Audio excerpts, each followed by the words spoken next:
The Brian and Kenzie Show. On Q101. Brian and Kenzie on Q101. Coming up, some of that roast audio from the Tom Brady roast last night on Netflix that was savage. It was unbelievable. But first, another whistleblower has died who was going to turn in information about Boeing and all the problems that happened with Boeing. Like, planes, things flying off, the doors flying off, parts of the plane flying away. You know those things that happened in the last couple of years.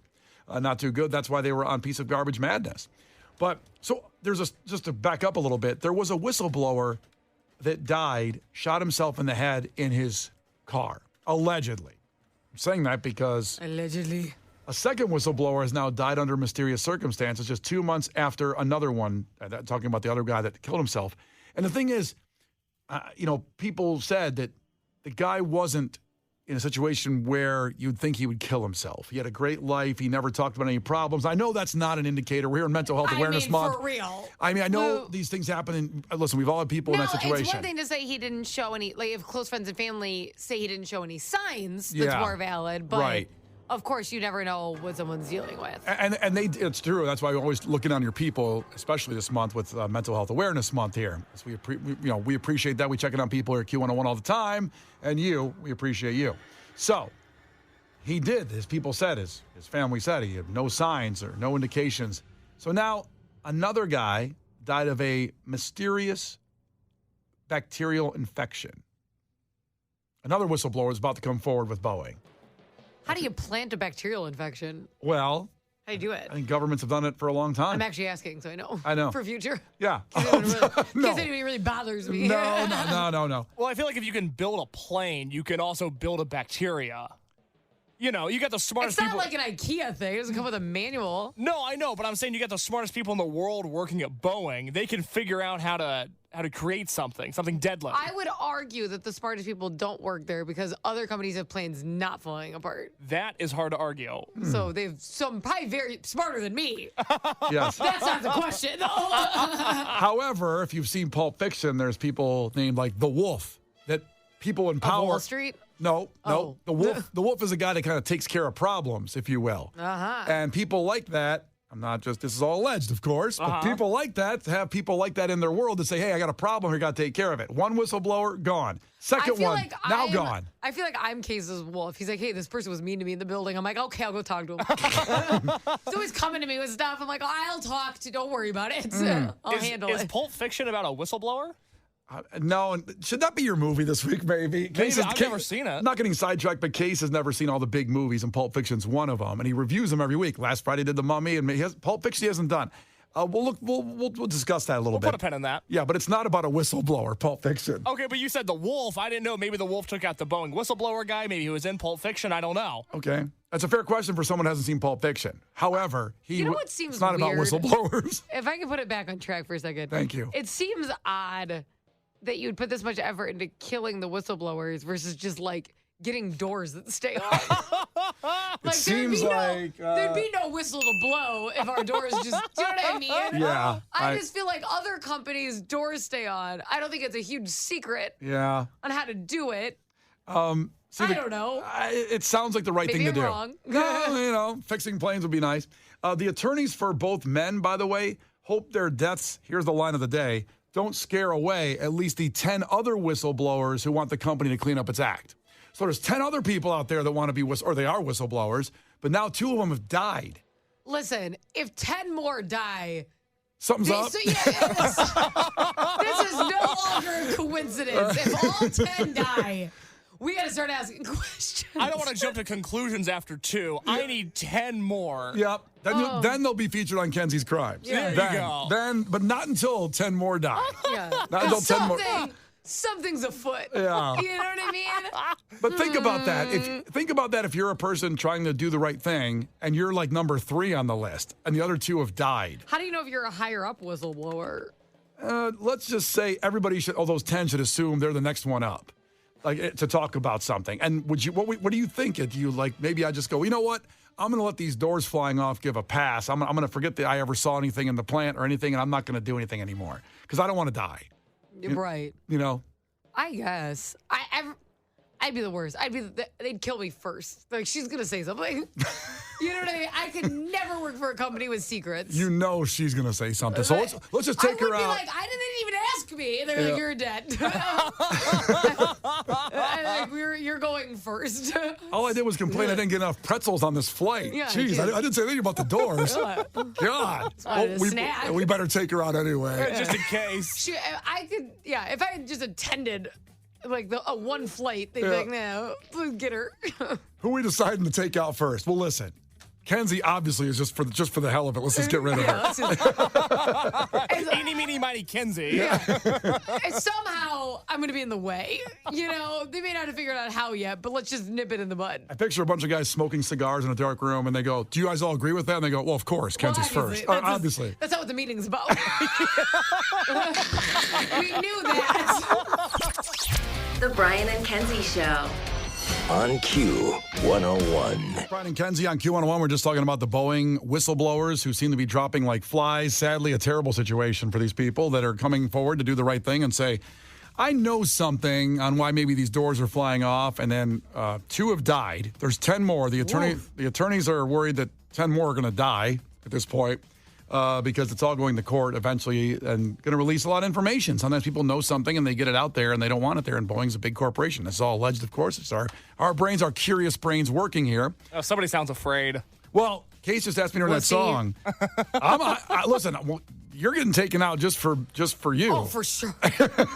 I mean, let's just move on. Hey, Kenzie, I see a red dot on your forehead right now. Yeah. You might want to duck. Thank God our studio doesn't face the old Boeing headquarters were just like kind of right over east of us, or west of us, I should say. I think they moved to D.C. now, their headquarters. They're not here in Chicago anymore, but they still have a big building here. So Is it a big building here? Big building. Without anyone in it? I think people keep all the doors. Let's storm the building and find the doors that work. The screw money they saved. Yeah. Let's keep all the screws here. We didn't use. It's funny because Case asked me. I flew for the first time in a while a couple weeks ago to go visit my mom in Nashville, and it was American Airlines, that American Eagle flight that's got just like 20 seats on it. And American Eagle. Yeah, so it's American Airlines, but they have a thing called American Eagle. It's a small plane. It's not the jeans, Kenzie. It's a store. Yeah, it's not that. No. It wasn't American. They should have come up with a different name. It's very confusing. Sell a lot of other birds. Maybe they make jeans and have these little planes. American Hawk. I don't not know. A store. Yeah. Fair enough. I know. But Case asked me if I was nervous on that because I haven't flown since all this came out. I actually was. And then the guy that sat next to me on the window side was it was a small guy, and I thought, I weigh more than him. If the door opens or if the window flies off, he's going. He's gone. Because the seatbelt, he'd go right under it, like whoop. But the seatbelt on me, when I make it as loose as I can, it's kind How of skinny was he? The skinny seatbelt guy. wasn't tight. I mean, let's be honest. He was probably just normal American weight, where I'm not. So I think you're more normal American weight. Oh, because I'm heavy? Yeah, he's more normal European weight. Yes. He's like the FDA-approved weight of a 5'9" guy. Okay. Which is probably like 110 pounds based on our government. They say I should weigh like 180 at 6'4". Yeah, you do not. I haven't weighed 180 since the 6th grade. God. Since birth.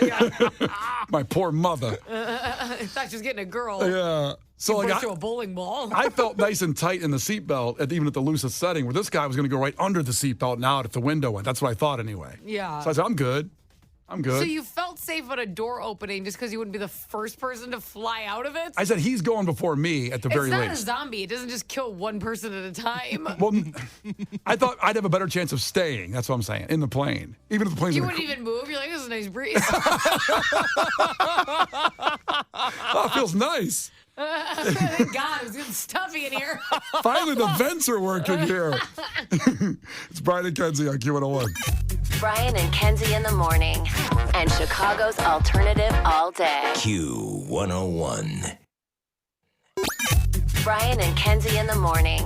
And Chicago's alternative all day. Q101. Brian and Kenzie on Q101. So coming up at 8:20, we will have your chance to go see Sum 41 in Paris. So 8:20 is your chance at that. Also, 20 years ago today, 50 million people in America were watching the same thing on TV.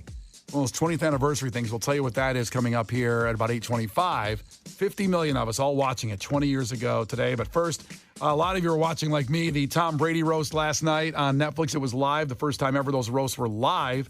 as soon as he edited it. Boy, it was brutal. Now, there's some moments here where I guess, Peyton Manning was going to work a little cleaner than Jeffrey Ross or Nikki Glaser, who crushed. Even Kevin Hart was amazing. But here's Peyton Manning's rips on Tom Brady. It is great to be here with a bunch of people sitting around talking smack about Tom Brady. Or as we call that in the Manning family, Thanksgiving. One thing that Tom and I definitely have in common, though, is our love of the game of golf. And listen, not to brag, we're both pretty good players. My handicap is a 6.4, while Tom's handicap is blowing leads in the Super Bowl to my brother Eli. The last time Tom Brady had to wait this long to get on stage, it was the 2000 NFL Draft.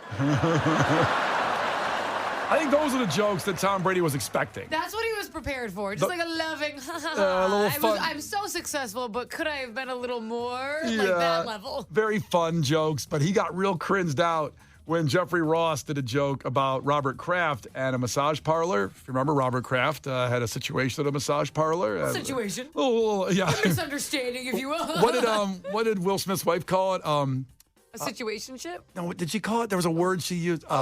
An entanglement. Entanglement. That's an entanglement in a massage parlor.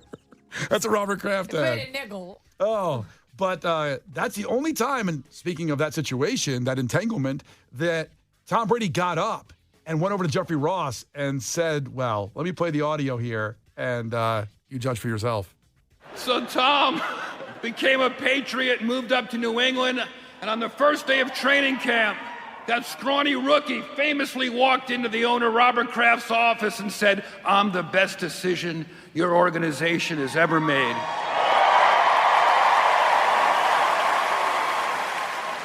Would you like a massage? I love Robert Kraft. I love that again. Okay. He's having fun. Look at him. Look at him. You know what's so funny about this? Like, don't say it again. He's probably like, all right, I already told the joke. I know. Plus, Jeffrey Who's Ross. Who's going to repeat the joke? He's not a parrot. Well, he's such going all in. You can't tell him to do that. He told him, like, don't say that S again when you hear it here. I know. I love Robert Kraft. I love that again. Okay. Okay. He's having fun. Look at him. Look at it. Look at him. He's having a good time. And Tom Brady got his jokes in at the end. Kim Kardashian was there and gave a toast. It was pretty funny, but then Tom Brady got up and threw one at Kim. Kim Kardashian, thank you so much for being here. I know Kim was terrified to be here tonight, not because of this, but because her kids are home with their dad. Oh, man. Brian and Kenzie in the morning. And Chicago's alternative all day. Q101. Brian and Kenzie on Q101. And 20 years ago, we've been doing these things lately because 20 years ago, 2004, it seems like it happened more like 10 years ago or 7 years ago or whatever. And just time, maybe it's the pandemic that screwed up our sense of time. But I can't believe this was 20 years ago. Are you ready for it? I'm ready. The last episode of Friends, 20 years ago. I'm going to cry. Are you? It was... Damn it. Damn, I was late. Crap. No rhythm. Nothing at all. Obviously, an incredible show. I can do a really good Janice. Yeah? Yeah. Go ahead. Oh, my God. You are her. I know, it sucks. So 52.5 million people watched the final episode of Friends. That's the most watched show of 2004 behind the Super Bowl, which wins everything every year pretty much. And then it was the fourth most watched finale of all time with MASH, Cheers, Seinfeld, and then Friends.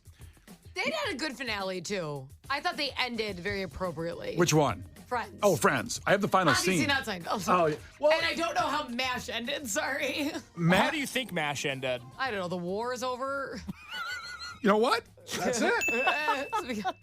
Guess we can all go home now. Johnny. Listen, just a little reference point. My dad grew up with Jamie Farr, who played Klinger on MASH because he's from Toledo, where I was born and grew up. And when I was a kid, he came over the house, and at that time, like, he was a superstar. That show was the biggest thing ever, and he came to our house, and kids in the neighborhood like ran down and looked in the window of our house to see Jamie Farr eating dinner with us. Oh, Weird. I wish I knew who that was. That's the I thing. wish it would hit. It It almost sounds like you're saying Jamie Foxx. So I'm like so close to being impressed. Like, you don't say it. If you look up Jamie Farr, you'll say, oh, yeah, he looks like you, kind of in a way. Same heritage, But everything he talked about in Toledo was exactly true. But the MASH final episode, it's kind of funny when you look at these numbers because it goes MASH, Cheers, Seinfeld, Friends, because as it went longer and longer, more options to watch things. Back then, when MASH was on, there was like 3 channels. Yeah, there was nothing to do. Yeah, but it was a great show. I mean, it was an amazing show. If you want to go back and binge something, don't you What? I didn't say purse your anything. lips at me on that one? It was a great show. Does that honestly stand up? And I'm asking. It's one of the greatest shows of all time. Dan Purcell, our guy in promotions, has re-binged it. And during the pandemic started it, he's dying. And he's like, I don't know what's Dan, like 30 years old, something like that? Like he's dying? Yeah, wait, you said he's dying? No, okay? dying laughing. Oh. It's like, wait, what I don't know about Dan? He's dying. He's His got a last lot of time on his hands. He's dying. He's been watching MASH. his last wish was to watch MASH.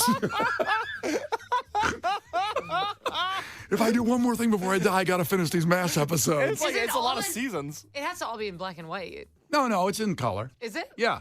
Is it like the really dingy color though? It's a little dingy. It's not high Yeah. def. It's like a murky water. Like Yeah. when it first came out, it was like you were swimming in a lake. Don't focus Watching on TV. Don't focus on the clarity of the picture. The jokes, the writing was unbelievable. It was funny and serious at the same time. And you can make a reference point. I can anyway. If you ever see Rescue Me with Dennis Leary in the early 2000s on FX? Guess not. That was a show. I want to say yes. That also a great show to add to your list. I know you give me a lot of shows to add to my list, That and I'm you've on never it. watched. I've watched some of them. No, you have not. Name one show. What's the Cake Show? Is it Cake? I've watched part of that show. Oh my God. It's amazing. Was it Cake? It was not that time. That's how they get you. But that show's great on Netflix that you recommended. But I mean, MASH was a very serious and funny show at the same time, and there's very few shows like that, and that's what it lived up to. Now, back to Friends. So it was the 4th most watched TV show of all time. And just like the pandemic, it got rediscovered by people, Case's generation there, people 25 and under, because they binged it and they loved it. So it stood up 20 years later, actually, really 30 years later, because the first episodes were in about 94, I guess. 94. The show lasted 10 years. Yeah. So the fall will be 30 years. Our finale is 20 years old now. My take on Friends was that all the girls that I knew loved it, obviously, and fell in love with the characters and watched it. And so I watched it, and I remember that first season is Chandler was so freaking funny and really an a-hole and savage in the first season. I mean, he was the funniest one on the show, you'd probably say, right?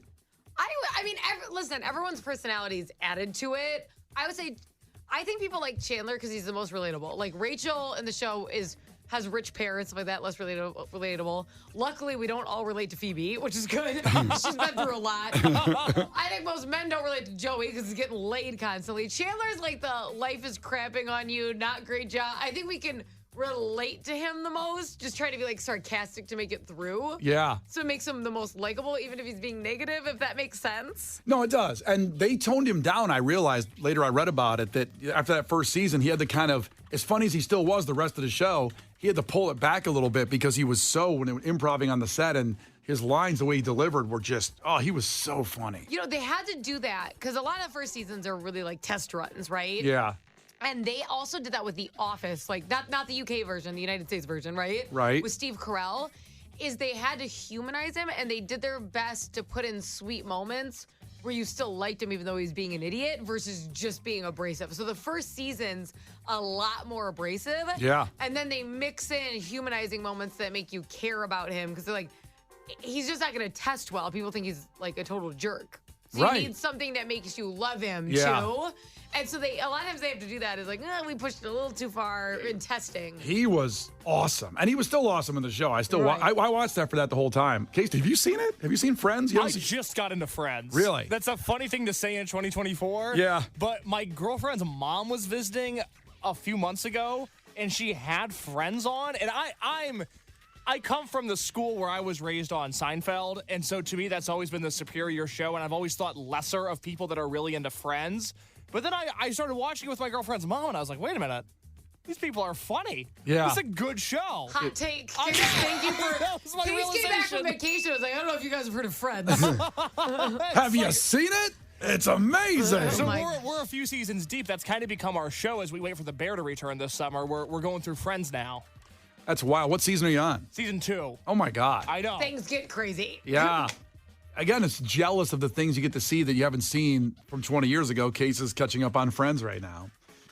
Catching up on Friends, a little behind. Well, how do you feel about, let's see, final episodes, if I did those 4, MASH, very kind of dark, weird ending to that show, which was the most watched, I believe, of all time. Still. You asked about MASH. It's still the most watched of all time, not just because there was only 3 channels to choose from. It was a great show. And then It also had a dark ending. very, like, it wasn't funny. It was the end of the war, like you said, the Korean War, but you know what? I want you to binge MASH, all of it. I'm not binging MASH. Come on. Listen, I have a lot to do right now with the newborn. I'm not binging MASH. Sit and watch MASH with Marino, and then he'll learn about it. I'm binging Game of Thrones. I have to finish that. I haven't watched all that either, and that sounds stupid too right now. But the problem is the episodes are long. They're so long. It's a lot. So MASH, Cheers, Seinfeld, Friends. Who had the best ending? If you want, and I know some people haven't seen all that, but Well, I haven't seen MASH or Cheers. Cheers had a pretty good ending, but they get a little serious and emotional in it too. Just like MASH. MASH was really serious and emotional. Oh, God forbid they show some heart. Yeah, you know. Well, Seinfeld then was everybody hated it. No, here's the thing with the Seinfeld finale. It's horrible. It's horrible, but never mind. Yeah, what were you gonna say, Case? So I'm gonna spoil something for you, Brian, but you're 2 seasons behind on Curb Your Enthusiasm. Yeah. The series finale of Curb, they just do the same story as the Seinfeld finale, but it's hilarious because it's super self-aware, and it's made me like the Seinfeld finale more. Huh. I Jerry basically saw the funny Seinfeld version. doesn't even like the Seinfeld finale. It's tough. So I don't know how you could like it more. I mean, I don't even know. He said that. He said he doesn't like he it. said looking back, it wasn't the best decision he's Yeah. made. See, How do you end a show like that? Well, that's the thing. They ended it, when I try to be like introspective about like the Sopranos ending too, they ended it showing that these people are stuck with each other for the rest of their lives and they're miserable. And that's really what the theme of the whole show was. It just wasn't a funny ending. It was. That's a really real observation. Yeah. So I don't hate it. I don't hate the Sopranos ending either. I think it's great that people still talk about it 15 years later because they're messed. I hate it. Okay, well then he did the right thing because you're still talking about it.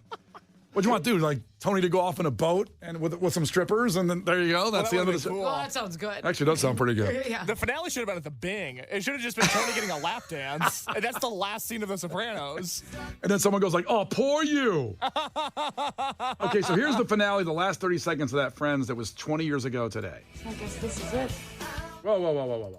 I got something else playing here. I'm sorry. You're the Friends theme song. Yeah, the Friends theme song's playing. I know.